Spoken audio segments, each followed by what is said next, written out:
So, hi, I'm Philip Oliver. I'm one of the Oliver twins. I used to make a lot of games. Okay, and I'm Andrew Oliver, obviously. You can probably tell. Well, we were kids of the 80s and we loved technology and the sort of sci-fi of it all and the TV shows of sort of Bionic Man and things like that. And so the idea of sort of home computers was just like really, really intriguing. And then when we first sort of started seeing things like Space Invaders and Pac-Man in the arcades, that was like, whoa, control a TV picture, that's amazing. And obviously, it was controlling in a competitive way. So we were very, very competitive. And the idea of a video game you could actually sort of play. There was a magic that we both, how do you control a TV? It was like, hey, we can get a score and I bet you I can beat your score. So that was... Yeah, he never did. No, I mean, it started with things like a Pong. I mean, it's actually a binary version of Pong. The old tennis. But then our older brother got a ZX81 and sort of put it under the family TV. So we started playing with that, fascinated that we could actually start to program things and make the picture on the screen kind of move and change. But 1K, we really couldn't do much. You could just bounce the ball around. But the point is, we had done it, and you had to type in the listing and debug the syntax and errors and stuff. And it was magic that was like, well, we're actually controlling the picture and we know why and what it's doing and we can make it twice as fast or try and get two balls. I think that was probably pushing it in those days, but yeah. So what was the drive then to actually get in there and change the programming yourselves? Because a lot of the games we see nowadays, they're all, the money, because actually you could buy games on cassettes and stuff, but it was going to cost money. And money was better spent on sweets when you're 13 or 14. And a terrible thing, and I'm going to admit it because it's a very interesting fact, and that is sheer boredom. Right? We didn't really read books much. And the TV, BBC One and ITV, and you never watch BBC Two because it's political.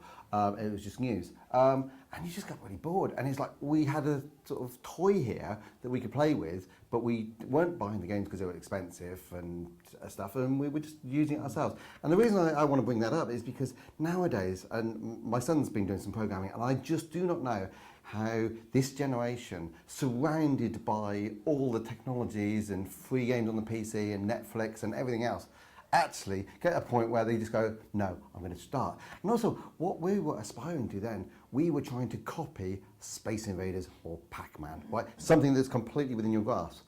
Whereas the kids are going, okay, I want to play Call of Duty. I'm going to see if I can program it myself. I mean, how you could ever sort of do that? It's too far away. It's too far away. I mean, so I'm actually quite impressed what my son is even sort of contemplating programming when the gulf between what you can do yourself and what is actually commercially available is so far apart. How there's so much entertainment out there. And you can, and you're absolutely spoiled by tech and entertainment. So that is a challenge, I think, for the younger generation now. One thing we did learn from the ZX81, the importance of a keyboard, the importance of colour, and the importance of memory.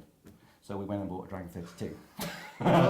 You had to work for that. Yes, didn't you? We did. Well, it was £200, and back in those days, I mean, we're talking a serious amount of money. That's like asking your parents to buy the sort of best laptop, like go and buy an Airbook or something. And it was just like, well, yes, the rich kids might have had it, and our parents weren't too bad, but it's like, well, we weren't in that. That was beyond, that was really beyond the stretch. So we ended up having to do a paper round.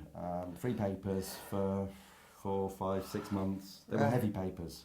Yeah, so, but we were getting a few pounds every day or whatever. Yeah. And we had a little checklist in my bedroom off the wall, just checking down the money. Yeah, little charity, like the little thing. We were literally just trying to like get the money. And when we got about halfway, we got to September when they were launching the Dragon, and our parents basically paid the rest. Well, it was coming to her birthday. Because they could see how it was birthday or Christmas, and and suddenly the present is like, oh, we'll pay the other half. Yeah.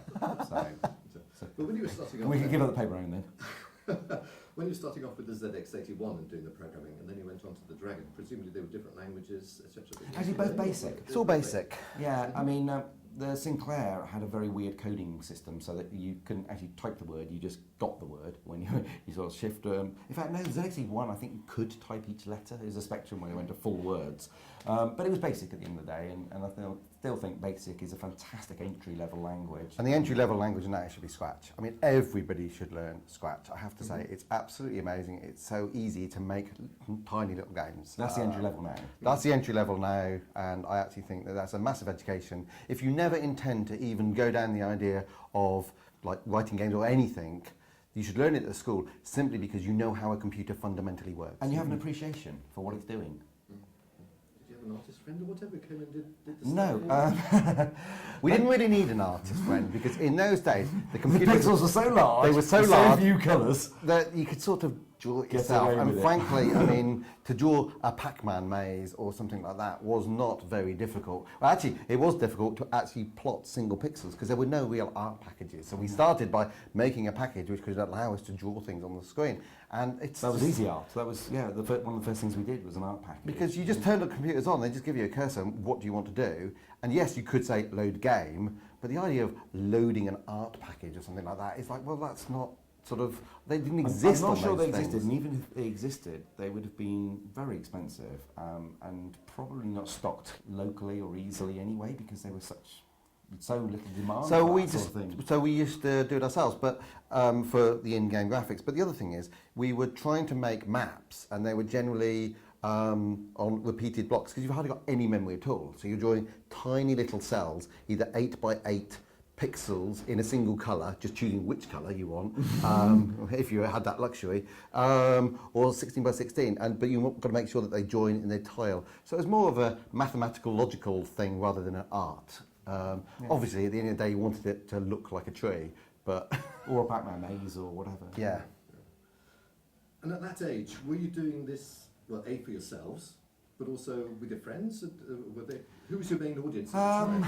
Each other. We were just trying to kind of impress each other, and We changed this competitive nature from playing and beating each other, getting the highest score, to I bet you I can do something cleverer than you. So as we were sort of 13, 14, 15, we understood the challenge and kind of, I wonder if I can get this to go. And the other one would understand the challenge, and we were at the same level. So I tried to do something to impress you, Yeah. and you go, well, I can do something clever, and I'll do it back. But we were doing it in a competitive way, but collaboratively, in the fact that we actually did want to make games. So he'd do a part of the game, like a routine, that was quite clever, and then I wanted to do the next part of the game that was a bit cleverer still, and that's kind with of the ultimate goal that we'd end up with a game that both of us could kind of enjoy and be proud of.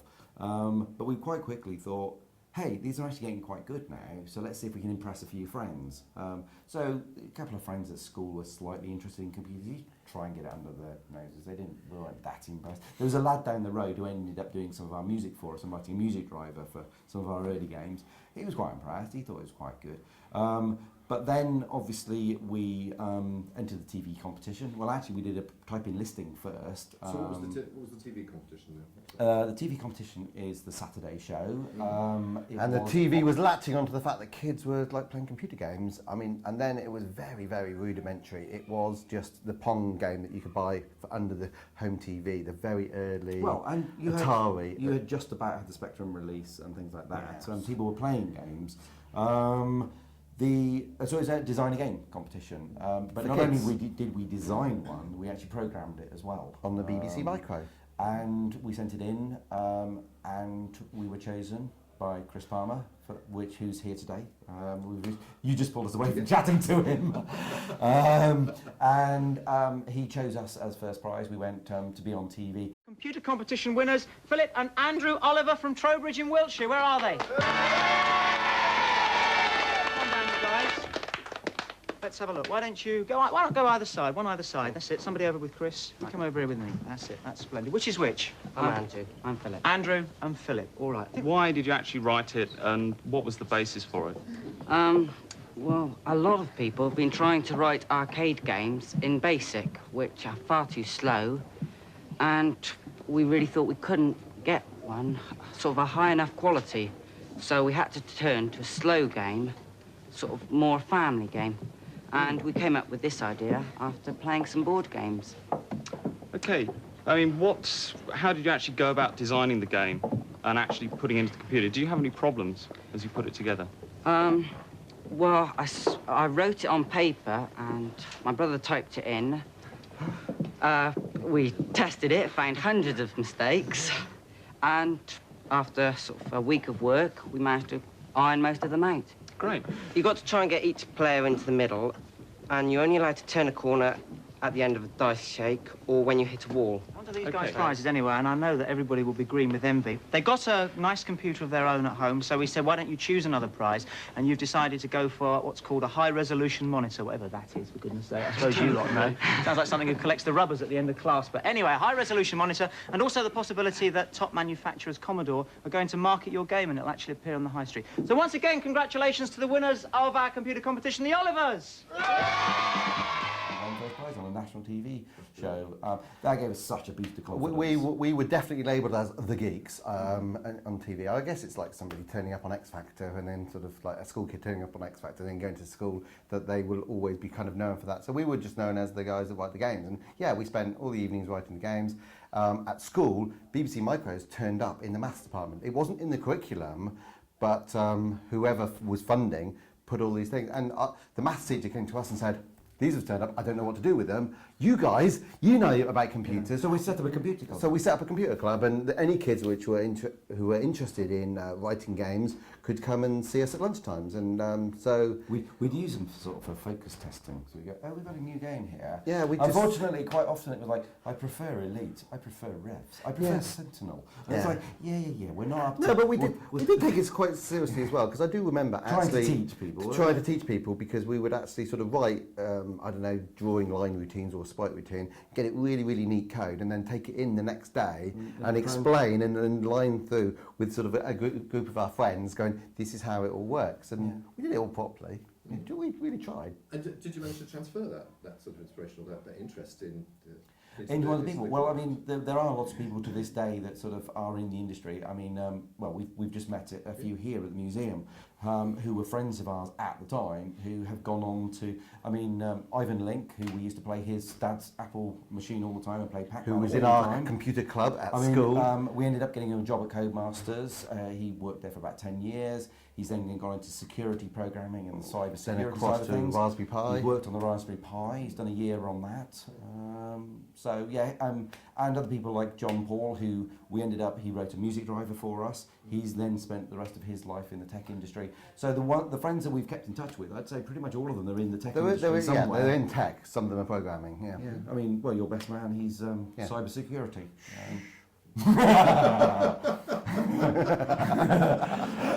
We don't talk about that. Don't talk about cyber attacks. At what point then did you start thinking, actually, we could make money out of this as well? Was that...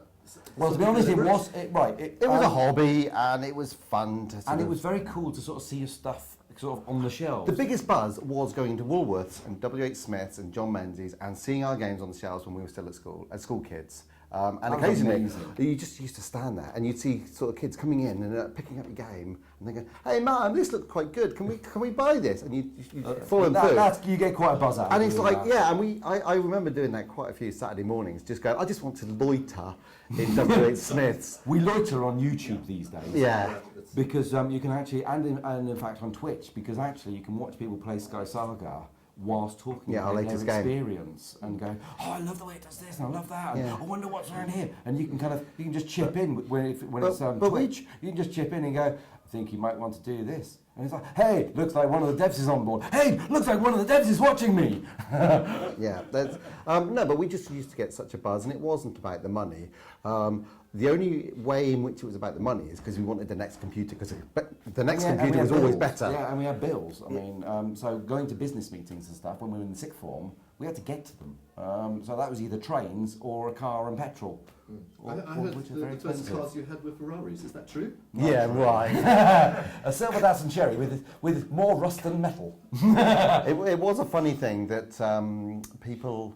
there was various articles about geeks and whiz kids and millionaires and stuff like that. And I think we were quite grounded. I think we were fairly grounded. We did buy a 4-bedroom house off of royalties, which was quite nice. Yeah, that was probably... But that was an investment. So that was probably our biggest thing. But it was an office.